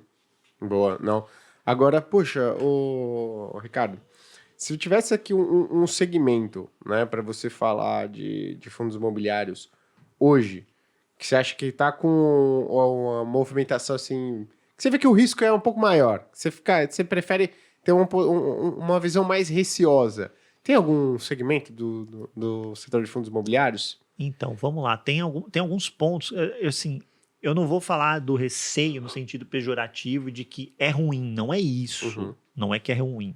É que a gente precisa ter mais cuidado na análise, né? E o cuidado na análise é para o bem e para o mal, né? Então, por exemplo, vamos pegar, que não é nem fundo imobiliário, os FIAGROS. É produto novo. É produto que não tem histórico. É dívida. E a nossa memória parece que é a memória de peixe de vez em quando, né? Porque a gente abriu a live, o podcast falando do quê? De fundo imobiliário, de crédito, que estava pagando dividendo yield generoso há um tempo atrás, mas a realidade bateu a porta e na inadimplência começou a atormentar um pessoal e as cotas afundaram. Aí o que você tem como os queridinhos da vez hoje? Os FIAGROS, produtos novos, que são carteiras de crédito, CRA, Certificado Recebível Agrícola, do agronegócio. Essa turma, abre a carteira, CDI mais 5, CDI mais 7, é o que você encontra com fartura lá. Uhum. Algumas carteiras com nível de concentração elevado, CRA representando 14% da alocação, 10% da alocação, um devedor representando todo esse peso dentro da tua carteira. Lembra que eu falei da pulverizar o crédito? Uhum. Parece que a turma não aprendeu. Não, né? Parece que a turma não aprendeu, né? Tem as garantias. Vamos usar o exemplo dos CRIs, né? A garantia de um CRI de multipropriedade são os ativos, as multipropriedades. O devedor não pagou a PMT por quê? Porque ele não conseguiu vender. Não é verdade? Ele não conseguiu vender. Então toque a garantia. Vai lá e vende agora. Meu O amigo. cara tá lá na cidade, profundo conhecedor do negócio e do mercado, não conseguiu. Tô aqui, gestor, você que tá aqui na Faria Lima, agora se vira com essa Coloca carteira. tua galocha aí e vem pra cá. velho. Se vira para vender essa carteira. É isso que você quer para tua carteira, pro teu fundo de... Não é. Para os CRAs, a gente está vendo muito oba-oba em cima dos dividendos que são generosíssimos e pouca atenção para essa situação de risco que existe. Eu não estou dizendo que vai acontecer, eu estou dizendo que existe. Aí as pessoas estão, mais uma vez, enchendo o caneco. Né? Carteira lotada de fiagro. Fez o balanceamento de risco-retorno? Duvido. Não fez. Não fez. Né? Tá olhando o quê? O yield. Tá olhando o yield. Então eu chamo a atenção para esse setor, né? Dentro de fundos imobiliários, eu acho que a gente precisa observar com cuidado, não é um setor, é observar com cuidado o evento da alavancagem, que pegou vários, para não dizer todos os setores. Né? No momento de juro mais baixo, o gestor foi lá, comprou o imóvel alavancado. Explica o que, Sim. que é a, Ele comprou o imóvel com dívida. dívida. Então ele quer comprar um imóvel que custa 100 milhões de reais. E ele tem 50 milhões no caixa. Então, o imóvel vem com uma dívida, né, para dentro, ele vem 100% do imóvel, toda a receita para dentro do fundo, 50% ele pagou em dinheiro, os outros 50% ele vai pagar, é um CRI, onde ele é devedor. Então, isso daí era, por exemplo, CDI mais 3% ao ano. Ou quando o CDI estava mais 2%, maravilhoso. Né? O imóvel gerava 9% de receita ao ano, a dívida dele estava ali, 2, CDI mais 2%. O imóvel ainda corrigiu o aluguel por inflação, lindo. Agora o CDI está 13,75. Almoço grátis, né? É, o CDI só está 13. Só que o pessoal quando olha para isso, fala, lindo. Eu falei, lindo agora. O CRI tem 15 anos de vencimento. Você está achando que o Brasil vai passar 15 anos com a taxa de juros desse jeito. Né? E você tomou uma dívida indexada ao CDI e tua receita cresce por inflação. Você nem fez casamento de ativo e passivo. Né? Manual básico. Básico. Ah, tá mais atrativo. Aí a veia de quem foi criado dentro do ambiente institucional de fundo de pensão salta, né? Não tem essa de atratividade, você tem que casar ativo e passivo. Uhum. É tranquilidade. Né? Você está fazendo gestão de recursos de terceiro. Né? Tranquilidade. Teu aluguel não cresce por IPCA? Teu passivo tinha que crescer por IPCA. Uhum. Aí você casa a taxa, procura a melhor taxa ali no momento. E a turma montou umas estruturas de alavancagem caras. Aí você olha, o imóvel está tudo alugado. Maravilha. Só que agora tem vacância. Cadê a receita para fazer frente aqui às minhas obrigações financeiras? Aí eu não consigo captar, porque a janela está fechada. Quem está querendo... O que você faz com esse estrambolho aqui que é a alavancagem para pagar agora? A gente está vendo... Esse momento de mercado é muito importante, porque eu espero de verdade que o mercado tenha aprendido que a alavancagem, né, a gente volta no veneno e no remédio. Né? Teve uma turma que tomou dose de veneno. Né? É que fundo imobiliário quebrar é surreal, é difícil. A gente não tem histórico na indústria disso acontecendo. Porque você tem um lastro no final das contas lá. Mas tem fundo imobiliário que fica numa situação do tipo, o que eu faço agora? Essa semana tem fundo imobiliário anunciando que eu não vou distribuir mais nada. Ele tem receita de aluguel, ele falou, não vou distribuir, sabe por quê? Porque eu tenho despesa de alavancagem para pagar ali adiante. Né? E eu não consigo emitir agora para chamar capital novo e não dá para fazer isso. Então, eu acho que o mercado, nós investidores e o mercado como um todo tem que prestar mais atenção nessa questão de alavancagem. De setor eu citei o Fiagro e tem coisa que eu sou otimista no momento, que eu chamo a atenção para as pessoas olharem com mais cuidado como é que estão sendo precificados os fundos de fundos. Fundo de fundo hoje, para mim, é o setor que oferece, o segmento que oferece mais oportunidade. A gente, mais uma vez, tem que tomar cuidado, porque adivinha qual que tem mais beta? É ele. É o que chacoalha mais. É o que chacoalha mais. É aquele em relação ao IFIX, aquele que chacoalha mais. Para cima e para baixo. Para cima e para baixo. Então, o que tá barato pode ficar ainda mais barato. Uhum. Mas eu chamo a atenção para um momento muito importante dentro dos fundos de fundos. Os fundos de fundos mostram oportunidades super interessantes, com carrego de renda excelente, sem necessidade de ganho de capital. Porque que gestor está conseguindo vender fundo imobiliário com lucro? Né? É um milagre se alguém estiver conseguindo fazer isso. Você colocou um ponto muito legal que eu até anotei aqui. que, pô, tem lá ativo, né? Tem dívida que tá rodando lá CDI mais 5, CDI mais 4. E a pessoa fala, nossa, que maravilha. Aí eu pergunto sempre para as pessoas, né, que estão participando da live, eu vou te dar duas opções. Você tem que escolher uma. Se você pudesse emprestar toda a sua grana, obviamente que é uma situação hipotética, mas se pudesse emprestar toda a sua grana para uma única empresa, e aí tem duas empresas pedindo seu dinheiro, uma vai te pagar 30% ao ano, taxa de juros, outra vai te pagar 13% ao ano. Para quem que você empresta? As pessoas vão emprestar para a empresa que paga 30% ao ano. Ela não vai te pagar, né? Porque a empresa não vai conseguir ter... Dificilmente a empresa que está disposta a pagar 30%, 25% ao ano para pegar um dinheiro emprestado, ela já deve estar numa situação financeira muitíssimo complicada. O Gui, ele me veio falar essa frase quando eu estou olhando o relatório gerencial de fundo de CRI, aí eu me deparo lá com CRI, IPCA mais 15. Eu falo, de quem é o problema? É do devedor? Não, é do credor. Exato. A última coisa que esse devedor está pensando é em pagar essa dívida. A última coisa que passa pela cabeça dele é pagar essa dívida. O problema é do credor. Acho que assim, o mais bizarro que você já me mostrou, Ricardo, foi um IGPM mais, assim, era quase 20%. Tinha aí um fundo imobiliário, era IGPM mais fundo... E detalhe que o IGPM chega a acumular em 12 meses 30%, né? Então... É que o pessoal pega período em que o IGPM está negativo muitas vezes e fala, vai ficar assim para sempre, né? É a velha frase, a gente só vê quem está nadando pelado quando a maré baixa. Uhum. E aí o Ricardo, de bom coração aqui, disse, eu espero que dessa vez aprendam. Pô, Warren Buffett fala isso há décadas. Isso continua acontecendo, Ricardo. Eu não quero... É mais ou menos o seguinte, eu não espero que todos aprendam. Não, todos. Um pedaço, eu sei que... Um pedaço, de maneira muito prudente, inclusive quem? Os mais antigos. Né? O pessoal que tem histórico. Você olha, não é à toa. Você abre a carteira e fala, não é à toa. Essa turma, quando tem uma alavancagem ali, é pequenininha, tranquila, né? Aí a moçada que chegou agora no mercado, essa daí... Sangue no olho. Se lambuzou. Se lambuzou na alavancagem. Então, todos vão aprender? Eu não tenho a menor pretensão que todos aprendam. Não tenho a menor pretensão. Agora, eu espero que um ou outro aprenda pra gente ter uma safra nova de cabelos brancos mais adiante. Agora, Felipão, eu queria até né, você como consultor, atende várias pessoas físicas. Tem muita gente que chega lá e vocês atendem na Portfel com umas tranqueiras assim na carteira, com ativo de renda fixa muito ruim, com os fundos assim, cara, como assim? Uns ativos bizarros, assim. Olha, o mercado tem muitos conflitos de interesse, né? A gente sabe disso. Os modelos que reinam no mercado hoje são modelos que não favorecem o investidor, né? Foi isso que a gente tentou mudar com a criação da Portfel. Tem um modelo de recomendação de investimentos que é alinhado com o investidor, né? Um modelo fiduciário.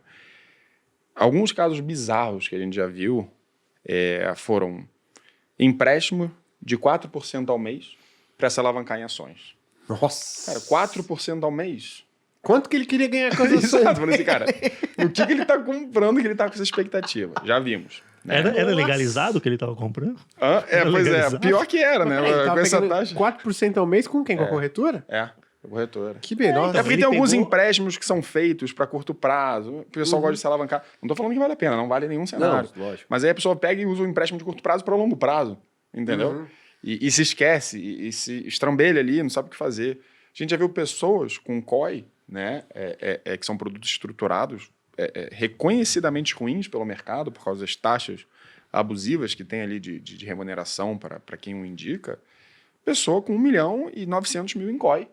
Produto ilíquido, com taxa ruim, cheio de conflito de interesse. Eu estava sentindo falta do COI, né? A gente falando de tanta coisa ruim, não tinha aparecido ainda. Ele não apareceu. Ele dá o jeito de aparecer. Eu estava sentindo falta do COI. Debenture para 2040, com taxa pior do que taxa de tesouro. Nossa. E aí você... Ou pior, títulos do tesouro para 2060, com spread em cima do tesouro. Nossa. Né? Ou seja, o tesouro está pagando 6,5%, aí você vai e é vendido um título, o tesouro está pagando inflação mais 6,5% para 2060. Só você ir na plataforma do Tesouro direto. Exato. Se você for direto na plataforma ali, PCA mais 6,5%. Mas aí você passa, muitas vezes, para um profissional que tem um certo conflito de interesse na recomendação, e esse título vai para IPCA mais 5,5% para você. Ou seja, por 40 anos, você vai ter uma remuneração. Quando vem uma marcação a mercado, né, que aconteceu recentemente, esses títulos desabam, e aí que as pessoas veem, né, o problema. A gente já viu muito. E agora falando de fundos imobiliários, né? IPOs indevidos, né? Então, assim, são produtos que não são adequados, muitas vezes, para nenhum investidor, mas também tem produtos que não são adequados para investidor conservador, sendo vendidos como produtos seguros. Não, imobiliário é uma renda fixa, aqui é um CRI. O Tudo CETIPado. certinho. Não tem volta. CETIPado. Exato, né? O fundo que não está sendo marcado a mercado. Então, assim, o que a gente mais vê, na verdade, são pessoas com uma carteira de investimentos completamente desbalanceada, resultado de, muitas vezes, uma falta de diligência ou de conflito de interesse nas recomendações. E é isso que a gente tenta mudar com a Portfel, né? Ter carteiras adequadas, focadas no longo prazo, com planejamento patrimonial, com uma série de ferramentas de segurança e controle de risco adequada a cada perfil. Né? Legal. Acho que esse é nossa principal motivação. Né? Legal. Só para fazer até o jabá, porque o Ricardo falou aqui de dois indicadores, o que você tem que olhar para você não cair nas principais, nas maiores, né? Enrascadas aí do mercado de fundos imobiliários, mas tem muito mais, né, Ricardo? O Ricardo tem uma aula completa na Finclass sobre fundos imobiliários. Inclusive, não parou de falar. O pessoal do vídeo até falou, não dá, o Ricardão aqui...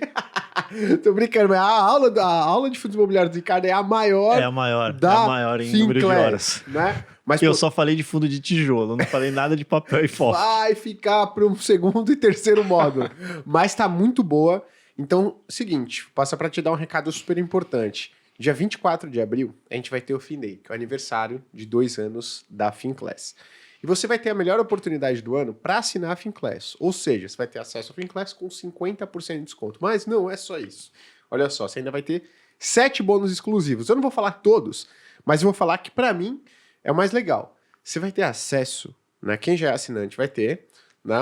Mas precisa permanecer assinante até lá. Mas quem não é e assinar agora também vai ter acesso ao evento presencial da Finclass, que vai contar com a participação de mais de 20 mil pessoas no ginásio do Ibirapuera. O Thiago já fez um evento semelhante, né, lá em 2019, e só o ingresso para esse evento custou R$500. Então, se você quiser ter acesso ao evento, 7 bônus exclusivos, que são vários cursos diferentes, e acesso à Finclass com 50% de desconto, você precisa clicar no link que está aqui na descrição e se inscrever, porque só vai poder comprar a Finclass com tudo isso daí, ter acesso a tudo isso, no dia 24 de abril. É por 24 horas. Então clica, se inscreve, entende quais são os bônus lá e aproveita tudo direitinho. Você tem conteúdo na Finclass também?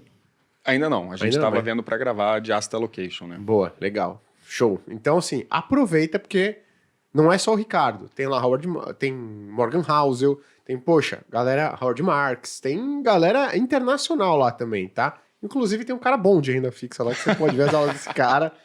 Parece que são as melhores aulas, tá? Não queria falar nada, não. Mas enfim, Ricardo, medalhão. Nossa, vamos lá.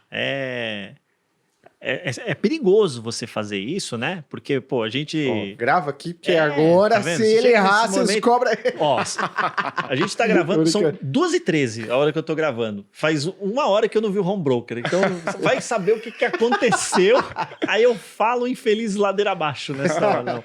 Não, brincadeira, gente. Mas tem alguns perfis de fundos que você olha assim e você fala, poxa, é fundo para eu carregar por mais tempo, né? Eu vou falar um que é uma pena que ele não é para investidor para todo mundo, que é para investidor qualificado, tá? Que é um fundo de CRI da Quinel, KNP. Se alguém da Quinel estiver vendo o podcast, eu espero que sim. Quando é que vocês vão tomar coragem de chamar uma assembleia para tirar a exigência de investidor qualificado desse intimados, fundo, meu? Foram pelo amor de Deus, ao meu. vivo aqui, pelo amor de Deus. O restante do Brasil merece investir. A gente vai mandar o Leandro atrás de vocês. Aí vocês vão se ver com o cara, hein? É o KNP. O KNP, ele é um fundo high grade, um crédito, tem baita de um histórico. E eu estava agora há pouco olhando para ele, né, antes de vir para gravar o podcast com vocês, e hoje a carteira dele, que é uma carteira high grade, já líquida, preço de tela, líquida das taxas do fundo, entrega IPCA mais 8,40 ao ano, isento de imposto de renda. Isento de imposto de renda. Eu sei quando o Ricardo tá olhando um fundo bom, quando ele tá o fundo ruim. Porque quando eu chego, ele tá olhando pra tela, ele tá assim, ó. sorrindo. Aí eu falo, opa, Ricardo, eu tô olhando no fundo bom. É por isso que você tava sorrindo pra tela, eu tava olhando caindo pra... Agora, quando ele tá olhando no fundo ruim, ele tá aqui, ó. Pô, a expressão já tá errada. Chorando sangue. Mas esse é só para investidor qualificado, né? Então tem que preencher os requisitos, né? Tem que ter pelo menos 1 milhão investir em ativos financeiros, atestar isso, ou ter alguma certificação de mercado, etc. Né? Agora, Ricardo, não preencho. O que eu posso fazer? Bem, então eu vou pegar, para não dizer que eu fico só em fundo de papel, né? Vou pegar um fundo de tijolo. E aí é o seguinte, mercado de escritório não acabou, não vai acabar, porque as pessoas precisam interagir entre si em ambiente corporativo. Muda, trabalho híbrido, etc. Beleza, legal, mas está voltando. Boas regiões preservadas. Hoje, na minha leitura, não tem fundo de escritório que tem a qualidade de ativos que tem o PVBI 11, que é um fundo da VBI. Não tem. Não tem. Você tá anotando aí isso? Não, vou sair Você daqui, tem vou acesso? sair comprando. É brincadeira. Não, que é mania. O cara anotando aqui. O fundo ele só tem ativo nas melhores regiões de São Paulo, carteira diversificada de locatário, gestão ativa. Ele acabou de vender um ativo que ele tem ali tinha, né? Na JK, por algo como R$38 mil o metro quadrado. 38 mil. Né? Condado ali, meu. E você pega assim, foi um retorno absurdo em 2 anos. Quer dizer, ele fez ali um negócio com 2 anos, que é uma coisa que pessoa física não consegue fazer com imóvel. Ninguém compra um imóvel para vender daqui a pessoa fica, para aprovar o financiamento, ela demora meses. O que dirá comprar e vender com 2 anos. Foi, TBI, pô. E esse fundo ele negocia com desconto, não é desconto em relação ao valor patrimonial, é desconto quando eu olho assim, eu peguei esse portfólio, precifiquei o valor por metro quadrado dele. Olha esses ativos. Quanto será que eu venderia esses ativos por valor por metro quadrado? Mais do que o que eu estou comprando aqui. Um nível de renda super interessante, carteira resiliente, histórico de vacância nulo histórico de vacância. Então, pensando em tijolo, eu vejo muita qualidade. Eu, conservador que sou, dentro de um mundo um pouquinho mais apimentado, não é o conservador puro CDI, né? Mas conservador que sou dentro desse mundo um pouco mais apimentado, eu vou onde tem qualidade. Legal. Qualidade entrega resultado no final do dia. Perfeito. Então, para quem é qualificado, os bem-aventurados, qualificados, KNP é um bom fundo de papel. E para tijolo, PVBI 11. Show 2, hein? 2. Show. Pô, bom, hein, cara? O cara que tem 1 milhão Anotou, ou mais aí, anotou? a pessoa que tem 1 milhão ou mais, anotei. A pessoa que tem 1 milhão ou mais aí já saiu aí com 2 recomendações. Agora, Filipão, a gente precisa te convidar aqui um dia para falar mais sobre asset allocation e detalhe, diferença entre um consultor de investimentos e um assessor de investimentos, porque tem diferença, né? Não é a mesma coisa. Não, tem diferenças importantes no modelo, né? Acho que assim, não é tanto, a gente vai ter um podcast para falar sobre isso, né? Mas o consultor ele é muito baseado no modelo fiduciário, né? É uma pessoa independente. Se assimila muito ao analista de valores imobiliários, né? O analista de valores imobiliários, que é o caso da Speed, né? E o consultor de valores imobiliários são sempre profissionais completamente independentes, que não dependem de uma instituição financeira, que não têm remuneração atrelada à comissão, né? E por conta disso não tem algum incentivo perverso a fazer algo que é ruim para a carteira do cliente. É o modelo que a gente trabalha na Portfel, né? Então, assim, a consultoria, quando a Portfel foi montada aqui no Brasil, ela foi baseada nos modelos que já funcionam no mundo afora, né? Você pega, por exemplo, o Reino Unido. No Reino Unido, o modelo comissionado, o órgão regulador entendeu que era tão maléfico para os clientes que em 2012 ele proibiu esse modelo. Então, assim, existe um problema muito grande no Brasil, que é o problema do modelo comissionado. E eu quero deixar bem claro aqui que eu não estou falando mal do assessor de investimentos, nem da gente autônomo. Eu estou falando do modelo comissionado e do modelo de dependência de instituições financeiras, que muitas vezes te pagam o ingresso de um show, se você vende determinado produto, que te paga uma viagem para não sei onde. Né? Quando você tem esse problema, que também é muitas vezes o que acontece num banco, você tem um profissional que pode ser ético, mas que mesmo sendo ético, ele tem que lutar contra os incentivos perversos do sistema. Né? E, inclusive, a gente tem visto aqui na Portfel muitos assessores, muitas pessoas que trabalhavam em bancos, gerentes de bancos, vindo trabalhar na Portfel porque se identificaram mais com esse modelo, que é o modelo que tem no redor do mundo, né? Não, e detalhe, né? Quando a corretora, a instituição financeira, ela tá pagando um incentivo tão grande para uma pessoa recomendar determinado ativo, ela deixa de remunerar bem, por exemplo, quem tá lá olhando o perfil do cliente e falando, não, vou montar um negocinho aqui eficiente para você. Exato. Né? Então, eu acho que isso é muito legal, né? É um alinhamento total de interesse. Exato. Né? Entre o consultor e o cliente. Mas a gente vai deixar isso para um papo só aqui. Ricardão, encontrar você nas redes sociais? Estou no Instagram, ricardo.fiis, com os 2 is de fiis. Já avisei que você Ricardo.fiis. não recomenda cripto, né? Porque vai vir... Jamais, né? Vai chover feio. Eu não chamo ninguém no privado. Né? Quando muito dá tempo, a agenda permite, a gente responde uma ou outra pessoa. Mas exato. eu jamais chamo ninguém. A gente fala isso porque os fakes estão brotando como coelhos. Pô, muito. Então vão se reproduzindo de forma maluca e infelizmente são pessoas mal intencionadas, querendo dar golpe. Então a gente avisa, tá? Ricardo.fiis. Boa. Filipão? Eu sou o @Felipe Spritzer. Não, cara, Bota a legenda aí, produção. Vamos Mete mudar legenda. isso aqui já, cara. Vamos mudar. Eu tenho Felipe 40 anos de Portfel. idade, eu não sei escrever isso. Felipe Spritzer, tá? Acho que vai estar aí na agenda, vai ser mais fácil. Mas assim como o Ricardo mencionou, tem criados dezenas e dezenas de fakes meus. Né? Acho que a gente que tem um perfil que trabalha com finanças, assim, toda semana eu tô mandando mensagem, eu já não sei nem mais o que fazer. Eu já não sei tantos. E o pior, que a maioria deles não cai, mas só para deixar claro, não é underline, não é 00, não tem ponto. É Felipe Spritzer. Eu vou te dar uma sugestão. Felipe.therock, cara. The Rock. Acho que esse é uma... Tem também o @Portfel, né? Boa. Portfel Consultoria. E aí, se você entrar no Portfel, você vai me achar facinho também ali nos Reels, nas imagens. Perfeito. Cuidado ao seguir o Felipe, porque o cara é um mestre cuca de mão cheia e você vai, assim, se estiver almoçando lá fazendo dieta, então, cara, cuidado com os stories dele. O cara cozinha demais. E aí é perigoso você ficar assistindo os stories dele, tá? Mas brincadeiras à parte, se você quiser me seguir no Instagram, é gui.cadonhoto. Mesma coisa lá do Ricardo, cuidado com os fakes, mesma coisa do Felipe. A gente não oferece urubu do Pix, nada, tá certo? YouTube, Finclass e Speech. Vocês têm o YouTube da Portfel? É Portfel Educação. Portfel Educação no YouTube. E, Leandro, quer falar alguma coisa aí? Sua participação hoje foi sensacional, cara. Sempre que você pudesse, faça esse tipo de participação, porque a gente agradece demais, certo, pessoal? Muito obrigado e até a próxima. Tchau, tchau.